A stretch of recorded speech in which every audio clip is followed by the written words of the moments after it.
आप सभी का स्वागत है इस एक नए कार्यक्रम में। मैं निखिल सबलानिया नई दिल्ली से आज एक नया कार्यक्रम आपके पास लेकर प्रस्तुत हुआ हूँ। और ये एक बड़ा विशेष कार्यक्रम है और इस कार्यक्रम के जो अतिथि हैं आज वह मेरे मित्र हैं, माननीय श्री कुशल शर्मा जी। तो कुशल शर्मा और मैं मित्र हैं कई वर्षों से। और हमारी मित्रता फिल्म इंस्टीट्यूट में पढ़ते हुए कोलकाता में हुई थी। तो ये आते हैं बरेली से और इंदौर में इन्होंने अपनी जो ग्रेजुएशन है वो करी। और उसके बाद ये कलकत्ता आए, मैं भी दिल्ली से कलकत्ता गया पढ़ने के लिए 2003 में हम लोग गए पढ़ने। और हमारी अच्छी मित्रता हुई। और 2007 में मायावती जी मुख्यमंत्री बनी। तो उस समय तक हम लोग साथ पढ़ ही रहे थे, हालांकि साथ के बाद हमने जो है ना वो हमारा खत्म होने वाला था इंस्टीट्यूट का, जो हमारा कोर्स था, टाइमिंग था। तो काफ़ी बातें कुशल के साथ मेरी होती रही। तो कुशल अभी आ गया है, मेरा मित्र है। तो मैं अगर मेरी आवाज़ आ रही है आपको कुशल? हाँ जी, मेरे को आवाज आ रही है आपकी। जी जी जी। तो वैसे तो हम नमस्कार। मित्र हैं, लेकिन हम क्योंकि आज एक सामाजिक रूप से सामने आए हैं तो थोड़ा सा हमें तकल्लुफ औपचारिक रूप से बात करनी पड़ेगी। तो मैंने जी।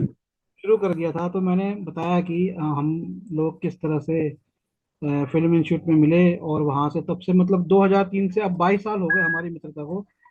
और पर बात यह है कि अभी मैंने क्यों सोचा। पहले तो मैं दर्शकों को बताना चाहूंगा कि मैं जो 15 साल से बाबा साहब डॉक्टर अम्बेडकर जी का जो मैं मिशन का काम कर रहा हूँ, इस मिशन के काम में शुरुआत से लेकर आज तक जो मेरे मित्र हैं कुशल शर्मा, इन्होंने मेरा आर्थिक रूप से, प्रोत्साहित रूप से इतना सहयोग किया है कि मैं बता नहीं सकता। और इनकी वजह से बाबा साहेब जी की पुस्तकों को मैंने इतना जो फैलाया, उसमें इनका बहुत बड़ा हाथ है। और एक आधुनिक विचारधारा के व्यक्ति हैं। और सबसे बड़ी बात यह है कि इनका जो व्यक्तित्व है वो हम शायद मित्र इसलिए क्योंकि ये भी जब दुनिया को देखते हैं, तो दुनिया की समस्याओं को जब देखते हैं तो इनको मतलब सच सच की गहराई में जाते हैं।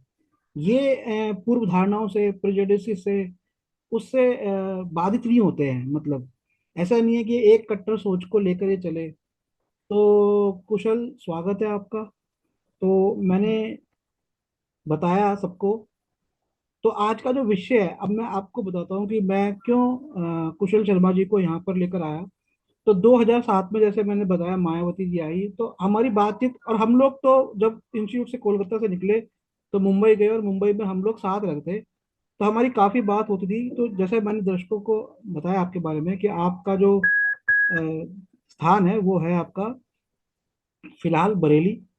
और इस समय आप दिल्ली में काम करते हैं। और आपने जब मुझे बताया था जब मायावती जी आई थी, तो आप मेरे को बड़ी सारी बातें बताते थे मायावती जी के बारे में। तो आप, अब मेरे को वैसे ये बात बोलनी नहीं चाहिए, लेकिन एक ऐसे वर्ग से ताल्लुक रखते हैं, उनका दृष्टिकोण क्या था? मतलब पहली बार, मतलब कोई मतलब मायावती जी जिस वक्त से आती हैं उस वक्त का कोई व्यक्ति, मुझे नहीं पता उत्तर प्रदेश में बना, बिहार में तो बन चुके थे मुख्यमंत्री, लेकिन उत्तर प्रदेश में बनना, और एक उत्तर प्रदेश, मैं से जातिवाद नहीं कहूंगा, मैं उत्तर प्रदेश को एक फ्यूडल स्टेट की तरह देखता हूँ। अच्छा, मेरा नजरिया ये है कि उत्तर प्रदेश में हर एक आदमी दूसरे आदमी पर है। अच्छा, उत्तर प्रदेश की जो जनसंख्या आज, वो यूरोप की जनसंख्या की आधी जनसंख्या है। इतना बड़ा क्षेत्र यूरोप है और इतना सा उसके आगे उत्तर प्रदेश इतना कम है, इतनी ज्यादा जनसंख्या। और वहां पर बहुत सारे, मतलब ये जो गंगा है हमारी, ये गंगा जो बह रही है, अब आप देखिए, ये अगर उत्तराखंड से लेकर वो बंगाल तक जाती है, तो उत्तर प्रदेश उत्तराखंड मिला के लगभग 25-26 करोड़, बंगाल के 15 करोड़, कितने हो गए? 40 करोड़, और आगे 15 करोड़, 55 करोड़ लोग उधर और 55 करोड़ लोग इसके इधर। उनका जो संरक्षण कर रही है गंगा, तो शायद उसकी वजह से इतनी ज्यादा जनसंख्या है और उतने ज्यादा वहां पर चेंजेस भी हुए हैं। तो मैं आपसे चाहूंगा कि ठीक है, आप अपने व्यक्तिगत फैमिली वगैरह का नाम लिए बिना थोड़ा सा बताइए कि जब एकदम से मायावती जी मुख्यमंत्री बनी तो क्या था, उस कुछ यादें हैं आपके दिमाग में? जी जरूर। मेरे ख्याल से साल 2007 था, अगर मैं सही याद कर पा रहा हूँ, कि जब मायावती जी का जो एक बतौर मुख्यमंत्री जो उनका कार्यकाल शुरू हुआ, और जब वो उत्तर प्रदेश राज्य की मुख्यमंत्री बनी, तो मैं उस समय साल 2007 में हम लोग, आई थिंक हम लोग कोलकाता से पास आउट हुए थे, जहाँ तक 2003 से 6 हम लोग का बैच था, तो साथ में हम लोग वहां से पास आउट हुए। तो मैं वैसे वहां पे रह नहीं रहा था, लेकिन आपकी आवाज नहीं आ रही है निखिल। नहीं नहीं, आप बोलिए, मैं सुन रहा हूँ, दर्शक सुन रहे हैं। जी। तो चूंकि मैं वहां रेगुलर रह नहीं रहा था, लेकिन हाँ, मेरा आना जाना तो वहां पे लगा ही रहता था, रेगुलर घर घर होने की वजह से। तो अ,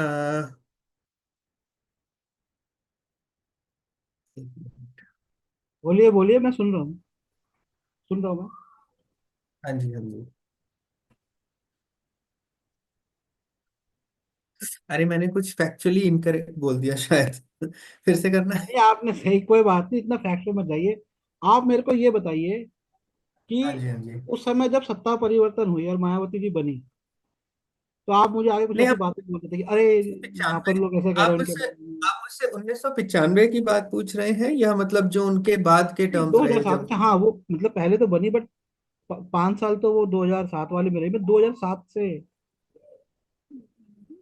जो बनी उसके बारे में, क्योंकि मेरे से तो चर्चा तभी हुई ना 2007 वाले, उनके कार्यकाल अच्छा, के बाद। आप उसमें ज्यादा रुचि रख रहे हैं। हाँ, उस समय मतलब मेरा आपको वहां अगर पे। पहले की बात को पता है तो पहले की बता दो। हाँ जी, तो देखिए, 1995 में जब ये मुख्यमंत्री बनी, तो उससे पहले उत्तर प्रदेश में ज्यादातर जो था वो, मतलब एक बहुत लंबा समय था जब समाजवादी पार्टी शासन में रही थी, और मुलायम सिंह यादव थे। तो जो हमारा वर्ग है, जिस मतलब वर्ग से मैं आता हूँ, और जो कि एक मध्यम वर्ग, या आप अगड़ी जाति मध्यम वर्ग बोल सकते हैं, सवर्ण बोल दीजिए या जनरल बोल दीजिए, जिस भी नजरिए से आपको देखना हो। तो उसमें एक मैं ये कहूँगा कि कहीं ना कहीं हमेशा मुझे ऐसा सुनने में आता था अपने बड़ों से, और जो समाज के लोग हैं, कि मुलायम सिंह का जाना एक तरीके से काफी लोगों के लिए एक राहत की बात था, क्योंकि उसमें एक तो कानून की भी काफी प्रॉब्लम थी, कानून व्यवस्था अच्छी नहीं थी राज्य में। और कहीं ना कहीं थोड़ा मतलब जो एक ध्रुवीकरण होता है, हिंदू मुस्लिम ध्रुवीकरण, वो थोड़ा ज्यादा था, और कहीं ना कहीं एक अपीजमेंट वाली बात ज्यादा थी, जो कि मायावती के लिए, मायावती का परसेप्शन हमेशा से ये था कि हाँ, जो लोग धुर जातिवादी हैं, या जो धुर मतलब जिस जिस तरह की सामाजिक व्यवस्था हमारी है, आपने बिल्कुल सही कहा, बहुत फ्यूडल स्टेट है। हमारे यहाँ बहुत बहुत एजुकेटेड लोग भी कभी कभी उनका बर्ताव जो इनसे होता है, जो मतलब जो समाज के जो दबे हुए वर्ग हैं, या जो जिनको मतलब कॉन्स्टिट्यूशन में शेड्यूल्ड या मतलब प्रोटेक्टेड कैटेगरी में रखा गया है, इनके साथ बर्ताव लोगों का अच्छा नहीं होता है। तो लोगों का ये था कि हाँ, कम से कम वो पार्टी तो गई जहां पे एक तो कानून व्यवस्था अच्छी नहीं थी, और दूसरा थोड़ा जो अपीजमेंट मुस्लिम्स का कुछ ज्यादा था। यहाँ ये था फिर कि अब दलितों की पार्टी आ गई है, और जैसा कि लोग जिस जिस तरह की काफी मतलब ऐसे भी टर्मिनोलॉजी होती है जो आप जानते हैं, जिसमें काफी एक द्वेष भाव इंगित होता है, कि चमारों की पार्टी आ गई या ऐसा कुछ। तो वो सब बातें भी होती थी। उसके साथ साथ एक दलित उत्पीड़न कानून निकला था, तो वो भी उसका भी मतलब उसके मिसयूज को लेके काफी एग्जैजरेटेड, मतलब कुछ हद तक हो सकता है मिसयूज कुछ इंस्टेंसेस हुए हों, क्योंकि उन्होंने इस चीज को चैंपियन किया था। उन्होंने जो थे जिलों के नाम, बहुत सारे जिलों के नाम उन्होंने नए रखे थे। मेरे अपने जिले में जो यूनिवर्सिटी है, उसका नाम पहले पारंपरिक तौर पे हुआ करता था रोहिलखंड विश्वविद्यालय, क्योंकि हमारा जो ऐतिहासिक भूभाग है बरेली और उससे लगा हुआ, वो रोहिलाओं ने उस पे शासन किया था। और रोहिला एक ट्राइब थी अफगानिस्तान से, तो इसलिए उस जगह को रोहिलखंड बोला जाता है, बरेली पीलीभीत। और रोहिलखंड की राजधानी हमेशा बरेली रहा है, तो बरेली सबसे बड़ा वहां पे सेंटर रहा है। तो रोहिलखंड विश्वविद्यालय का नाम हो गया महात्मा ज्योतिबा फुले रोहिलखंड विश्वविद्यालय। रोहिलखंड वर्ड उन्होंने रिटेन किया, लेकिन उससे पहले उन्होंने बेसिकली जो दलित जो ग्रेट पर्सनालिटीज रहे हैं दलित समाज से, जिन्होंने मतलब समाज के लिए काफी काम किया है, उनके नाम पे कई जिलों का निर्माण उन्होंने किया। जैसे अमरोहा हमारा एक निकटवर्ती कस्बा था, आई थिंक वो जिला पहले बन गया था, नहीं वो मुझे ध्यान नहीं पड़ रहा, लेकिन अमरोहा का नाम ज्योतिबा फुले नगर हो गया। फिर इसी तरह नोएडा वाला जो जिला है वो गौतम बुद्ध नगर हुआ। और भी बहुत सारे इस तरीके के उन्होंने जिलों के नाम रखे। तो ये सारी डेवलपमेंट्स हुई थी। तो हम उस टाइम मतलब 95 की बात है, तो हम लगभग तब 14 साल के रहे हैं। तो उस टाइम हम उतना एक्टिवली फॉलो नहीं करते थे, बस जो बड़े बोलते थे वो सुनते थे। तो जो सबसे गहरा ट्रॉमा था एक अगड़ी जाति के लिए, वो तो उससे पिछले काल में हो चुका था। वो जब मंडल आयोग बैठा था तब एंडलेस कॉन्वर्सेशंस होती थी बड़ों की आपस में। इस तरह के सामाजिक फोरम्स में, आज सुबह दूध लेने जा रहे हैं तो डेयरी पे सब मतलब जो लोग हैं गवर्नमेंट सैलरीड एम्प्लॉयज हैं, वो सारे मिलके बात कर रहे हैं कि भाई अब तो हमारे बच्चों के लिए तो कुछ भी नहीं बचा, वगैरह वगैरह इस तरह की बातें। तो ये बातें कहीं ना कहीं कान में जाती थी, और इस पे हमें ज्यादा पूरी जानकारी नहीं होती थी, तो हम बस इमेजिन करते थे कि क्या हो रहा है। और जैसे कि चीजें शायद बहुत मुश्किल है हम लोगों के लिए, हमारा भविष्य बहुत मुश्किल है। पर जब मायावती का काल था उस टाइम ये सब बातें हमारी थोड़ी सी स्टेबलाइज हो गई थी। हम ऑलरेडी जो था हम 10th वगैरह अप्रोच कर रहे थे। तो सिर्फ हमने उस चीज को, हमें जो यादें हैं वो एक राज्य की कानून व्यवस्था में एक जो शासन में परिवर्तन आया, एक पार्टी गई जिसके ऊपर ये काफी मतलब लोगों का एक अनुभव रहा कि बहुत ज्यादा उन्होंने एक पर्टिकुलर कास्ट के लोगों को वो दिया हुआ था वर्चस्व, जैसे यादव्स या जो उससे रिलेटेड कुछ कास्ट होती होंगी, तो कि बहुत लॉलेसनेस था एग्जाम्स में। स्टेट के जो एग्जाम्स होते हैं उसमें बहुत धांधली थी, बहुत चीटिंग थी, बहुत सारी चीजें इस तरह की। पुलिस वगैरह का जो था वो मतलब कई चीजों को लेके अनदेखी करते थे पुलिस वाले। तो ये चीज थोड़ी सी रही थी। और कहीं ना कहीं मेरे व्यक्तिगत मेरे व्यू में मतलब मैं हमेशा देखता था कि मायावती बहुत मतलब आइकॉनिक है, क्योंकि वो काफी फायर ब्रांड थी, वो काफी तेज तर्रार थी, मतलब वो बहुत बोल्डली अपनी बात को रखती थी। तो कहीं ना कहीं मैंने उनको एक एडमायर किया शुरू से, मतलब रिगार्डलेस ऑफ कि वो कौन सी पार्टी से हैं या वो किस तबके को ज्यादा रिप्रेजेंट करती हैं। फिर एक बात मैं और बोलना चाहूंगा, मुझे लगता है शायद आपके सारे सवालों का मैं शुरू में ही जवाब दे रहा हूँ। कहीं ना कहीं एक इम्प्रेशन मायावती का ये भी रहा कि ये दलित के साथ ब्राह्मणों को बहुत ज्यादा साथ में लेके चलती हैं। मतलब इनके कुछ नेता थे, कुछ ऐसा था। इस चीज का मेरे पे कोई असर नहीं पड़ा, मैं उन्हें उनकी पर्सनालिटी को वैसे ही एडमायर करता था, लेकिन ये बातें मैं अक्सर अपने बड़ों को आपस में करते हुए सुनता था। तो वो उसको कहीं ना कहीं समाजवादी पार्टी और मुलायम सिंह से ज्यादा सगा मानते थे, या ज्यादा लेस मैलिग्नेंट या मोर बेनेवलेंट ऐसा कह सकते हैं। तो आई थिंक, पता बेनोवलेंट नहीं मैं बता आपके दीजिए, वो सवाल का मुझे जवाब। समझ नहीं आएगा। बेनोवलेंट, बेनोवलेंट मतलब अच्छा, बेनेवोलेंट। बेनेवोलेंट मतलब उदार, उदार। उदार। उदार। हाँ, उदार या मतलब जो नुकसान ना करे, जो अपने लिए हितैषी हो, अपने हित का हो, जी जी, अपने आगे। फेवर का हो। हाँ जी। जी। तो मायावती जी उदार लगती थी। हाँ, मतलब कुछ हद तक, जैसा मतलब in in relation, in respect to हर प्रीडिसेसर, हर इमीडिएट प्रीडिसेसर, मैं क्योंकि खुद उनके प्रीडिसेसर, उनके उनके जिन, तरह हाँ तरह के बताइए। नाम थे उत्तर प्रदेश में। एक नाम शायद दिल्ली तक भी काफी प्रचलित हुआ हो, मौलाना मुलायम, मुल्ला मौलाना मुलायम सिंह, इस तरह के नाम उन्हें मिले थे। और तरह तरह की लेकिन बातें हैं लेकिन मैं और। एक बात कुशल, अब तो आप बड़े हो गए हो, काफी आपने उम्र देख ली। हाँ जी। तो मुलायम सिंह यादव जी या उनकी पार्टी के लिए बोला गया, अभी एक बात थोड़ा सोच के बताना कि हिंदुइज्म की तरफ झुकाव मायावती जी का ज्यादा है या अखिलेश यादव जी का ज्यादा होता है?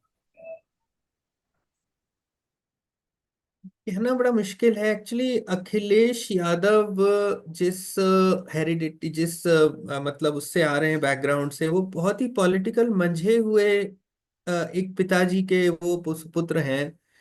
अब उन्होंने उस धरोहर को काफी हद तक इनहेरिट किया है, और वो अपने आप को बहुत पॉलिटिकली मैच्योर्ड दिखाने की भी कोशिश भी करते हैं। उनकी लैंग्वेज भी हमेशा ऐसी होती है, हम समाजवादी, हम समाजवादी, जैसे कि समाजवादी वर्ड अपने आप में कोई बड़ा एस्टैब्लिश ब्रांड है, जो कि हर कोई उससे रेजोनेट करता है, हर कोई उसको बस एक मात्र उल्लेख मात्र से ही समझ जाता है वो किसकी बात करें, जबकि ऐसा है नहीं। उस ब्रांड में इतनी कोई गहराई नहीं है आज की डेट में। तो वो अपने आप को थोड़ा प्रिटेंड करते हैं एक एक बहुत परिपक्व राजनीतिक के तौर पे। और उस मतलब उसी के मतलब उसी चीज के साथ जो एक चीज और है वो ये कि वो अपने आप को मतलब कभी कुछ इस तरह के कर्म कांड वगैरह में खुद को दिखा देते हैं कि मैं ये कर रहा हूँ। तो वो मतलब जैसे मैं बहुत जैसे मैं हिंदू भी हूँ, या मैं कृष्ण का वंशज हूँ, ऐसी कुछ बातें बोल देना, या जैसे कुछ कर देना, जैसे कहीं गंगा स्नान करके या किसी मंदिर में दर्शन, ऐसे सब। तो ये कहना मुश्किल है हिंदू, क्योंकि मायावती मुझे ज्यादा जेन्युइन लगी हमेशा। वो अगर एक विचारधारा को रिप्रेजेंट करती है, चाहे वो अम्बेडकराइट विचारधारा है, और वो दलित नेत्री हैं, दलितों की वो नेता हैं, दलितों के हित के लिए वो मतलब वो उनकी क्या कह सकते हैं, उनकी अगुवाई कर रही हैं, उनकी रिप्रेजेंटेशन कर रही हैं। तो उसमें मुझे ज्यादा ऑनेस्टी लगती है। उन्होंने एज सच, मैंने कभी मायावती को किसी हिंदू कर्म कांड में ऐसे भाग लेते हुए मुझे कोई मेमोरी नहीं है। हाँ, बस ये जरूर है, उन्होंने जो पार्क बनाया, तो जो दलित प्रेरणा स्थल उन्होंने नोएडा में बनाया, वहाँ उन्होंने मूर्तियां, मतलब जो है, जो मूर्तियां तो खैर बुद्धिज्म में भी काफी उनका महत्व रहा है, तो वहां पे उन्होंने उन मूर्तियों को, उन अपने बुतों को उन्होंने वहां पे हमेशा हमेशा के लिए इस्टेब्लिश किया है, जो कि वो शायद सिंबल्स में बिलीव करती हैं। हाथी और अपने खुद की भी मूर्ति, और कांशी राम जी और बाकी सारे जो दलित नेता हैं। तो ये कहना मेरे लिए मुश्किल है कि वो हिंदू हैं। पर अखिलेश तो मुझे कहीं के भी नहीं लगते, उनमें कोई मुझे सिंसियरिटी नहीं लगती। क्या बोल रहे हैं आप, अखिलेश यादव? और देखिए, जब योगी जी बने तो आई थिंक उनके घर की एक महिला थी, उनकी वाइफ या उनकी भाभी जो भी थी, वो उन्होंने कोई गौशाला खोली हुई है, और योगी जी को बुलाया और वो वहां पर गए गौशाला में। और अच्छा। यादव कम्युनिटी को हम वैसे भी देखते हैं तो वो काफी हिंदू धर्म का फॉलो करते हैं, मांस मच्छी भी नहीं खाते हैं। खैर, मैं मैं मैं इन इन एक सब डेवलपमेंट से अवगत नहीं हूँ, लेकिन हाँ, जो जो चीज मतलब उनका जो एक इम्प्रेशन रहा है, शायद ये है कि मेरी मेमोरी और जो शुरुआत से एक फाउंडेशन है मतलब मेरे परसेप्शन की, वो हमेशा से बहुत ज्यादा extremely, they are a vote bank party, और उन्होंने हमेशा से मैं यादव मुस्लिम। एक चीज मैंने देखी है। आप पता नहीं वहां पे उत्तर प्रदेश में लोगों ने ध्यान दिया होगा नहीं होगा, दिल्ली में ऐसा है कि जो बहुत सारे मुस्लिम कन्वर्ट हुए हैं ना, वो यादवों में से भी कन्वर्ट हुए हैं। तो वो अच्छा। उनके बीच में एक रिलेशनशिप, जैसे जाट कई मुस्लिम भी है, राजपूत कई मुस्लिम भी है। तो ऑलरेडी उनमें जी। एक और कुछ जो है ना, वो लैंडलॉर्ड क्लासेस भी रही है, जमींदार क्लासेस भी रही है, जिनका जमीनें रही है। तो वो जमींदारी वाली क्लास है एक्चुअली, ऐसा नहीं है वो गरीब और वैसी क्लास नहीं है जैसा कि वो पूरा ऐसा बोल देते हैं। वो बहुत पावरफुल जमींदार वाली एक लॉबी है। तो आप उनके मित्र भी देखेंगे कि वो कोई ऐसे नहीं है, कोई हाशिए पे गए हुए समाज से नहीं आते। खैर, वैसे मैं यहाँ पर एक बात और बताना चाहूंगा। आपने जो बात करी, बहुत से जो यंग पीढ़ी के लोग हैं, जैसे कुशल जी ने बताया कि जो मायावती जी ने मूर्तियां लगवाई वो दलित, देखिए दलित शेड्यूल कास्ट कम्युनिटी है, लेकिन मायावती जी ने खाली शेड्यूल कास्ट कम्युनिटी की नहीं लगाई। जैसे ज्योतिबा फूले, आपने बताया नाम रखा, ज्योतिबा फूले जी माली समाज से आते हैं, सैनी समाज से, जो कि अभी ओबीसी में है। बिरसा मुंडा जी की भी लगाई है, जो कि प्रतिनिधित्व करते हैं हमारे भारत के आदिवासी समाज का। अब मैं आपसे एक बात पूछता हूँ, मुझे लगता है कि कहीं ना कहीं मायावती जी जो मुख्यमंत्री नहीं बनी, कहीं ना कहीं हिंदुओं में और खास करके उच्च वर्गीय हिंदुओं में इन मूर्तियों का तो डर नहीं था कि भैया अभी तो इन्होंने ये ऐसी मूर्तियां लगा दी, अभी ये अगली बार तो मुझे लगता है बहुत धम ही हम पे लाद देंगी। क्योंकि लोगों को शायद पता नहीं है कि सारनाथ का जो विकास हुआ, वाराणसी उत्तर प्रदेश में सारनाथ आता है, उसके विकास में मायावती जी का बहुत बड़ा, वो जो बौद्ध स्थल उन्होंने खड़े किए। आप मायावती जी के दिल्ली में जो त्रिलोकपुरी में उनके बड़े कुछ आलीशान बंगले भी है, जब आप वहां जाएंगे तो गेट के ऊपर स्वास्तिक है, जो बौद्ध निशान भी है। तो पूरी तरह से वो शायद कहीं ना कहीं जो बुद्धिज्म को डेडिकेटेड थी। इसका डर तो कहीं नहीं गया उच्च वर्गों के अंदर, क्योंकि मुझे तो यही कारण लगता है उनके चले जाने का। हाँ, हो सकता है ऐसा रहा हो। और आप इस बार के चुनाव की बात कर रहे हैं या किसी नहीं, पूर्ववर्ती? 2012 में जब वो मुख्यमंत्री नहीं रही, जब वो हार गई चुनाव, उनकी पार्टी हार गई। उस समय, हाँ हाँ हाँ। हाँ, हो सकता है, ऐसा संभव है कि लोग, एक वर्ग के जहन में ऐसा रहा हो कि भाई, हालांकि इस तरह की कोई मेमोरी मुझे है नहीं। मैं उस टाइम मैंने वहाँ वोट भी नहीं किया था, क्योंकि मेरा वोट वहाँ था भी नहीं, तब तक बना ही नहीं था एक्चुअल में, सही बताऊं तो वो लोग 4 2012। बार मुख्यमंत्री रही हैं वहां पर। तो उसके बाद देखिए, हम जो पॉलिटिक्स में पार्टिसिपेट ले रहे हैं, हम अलग अलग वर्ग, और हमारा शुरू से ये था। Doctor Ambedkar ji separate electorate चाहते थे, गांधी जी ने कहा कि नहीं, हम लोग ज्वाइंट करेंगे। डॉक्टर अंबेडकर जी ने कहा नहीं, हम सेपरेट नहीं करेंगे, हम सेपरेट करेंगे, ज्वाइंट नहीं करेंगे, क्योंकि खाली ज्वाइंट करने से हिंदू समाज को एक नहीं हो जाएगा। तो अब मेरा क्वेश्चन ये है कि हम ज्वाइंट इलेक्टोरेट्स में जाते हैं। मायावती जी वहां पर 4 बार मुख्यमंत्री बनी, एक बार उनका पूरा कार्यकाल एक बार रहा। इसके बाद क्या आपको लगता है कि ये दो समाज, या बिछड़े हुए जो भी समाज है, हिंदुओं की अलग अलग जातियों में बटे हुए, इनमें कुछ हुआ, कुछ एकता लगता है आपको वहां पर उत्तर प्रदेश में आई? कोई इनके शादी आ, ब्याह के रिश्ते होते हुए आपने देखे? इनके बहुत आपस में शादी ब्याह के रिश्ते हो रहे हो, पर क्योंकि जब तक परिवार से और ब्लड से नहीं जुड़ेंगे, तब तक तो जुड़ेंगे ही नहीं। यही बाबा साहब जी ने कहा कि ब्लड से जुड़ना है। ईसाई खून से जुड़ा हुआ है, मुसलमान खून से जुड़ा हुआ है। तो आपको लगता है कुछ बदलाव आया इसमें? जमीनी स्तर पे अगर आप उत्तर प्रदेश की बात करें, तो जितना मैं अभी भी मैं जाता आता हूँ वहां पे, जमीनी स्तर पे इतना कोई फर्क नहीं आया है। जो वस्तु स्थिति है वो वैसी ही है। यानी आप अगर ये बोले कि शादियां आपस में हो रही हैं या नहीं, अब ऐसे तो देखिए, प्यार मोहब्बत और लव मैरिज में तो आजकल हिंदू मुस्लिम हो उसकी भी हो रही है, और किसी भी कास्ट में हो रही है। लेकिन अगर आप समाज की बात करें, तो समाज तो अभी भी बटा हुआ है। समाज अपने जाति विशेष के अंदर ही रिश्ते कर रहा है। हाँ, लेकिन वही बात है कि अगर अब मैं अपनी फैमिली की अगर बात बताऊं, तो बल्कि ये तो फिर बिल्कुल ही अरेंज्ड है। आप भी उसमें इनवाइटेड थे। तो अब ये मुझे लगता है कहीं ना कहीं, जैसे जैसे समाज तब बदलता है जब कहीं से शुरुआत होती है। मुझे लगता है बड़े शहरों में लोगों पे थोड़ा प्रेशर कम होता है शायद। तो दिल्ली में जो परिवार रहते हैं, चाहे वो बहुत ही उच्च वर्ग के भी हों, चाहे वो अगड़ी जातियों से हों, तो वहां पे अब लोग प्रैक्टिकल ज्यादा हैं, लोग व्यवहारिक ज्यादा हैं। ये देखते हैं कि भाई, लड़के और देर हो चुकी है और घर में माँ नहीं है, पिताजी हैं, वो रिश्ता ढूंढने की उनमें एनर्जी नहीं है, वो अपने काम में व्यस्त रहते हैं। क्या है कि मायावती जो अब दोबारा से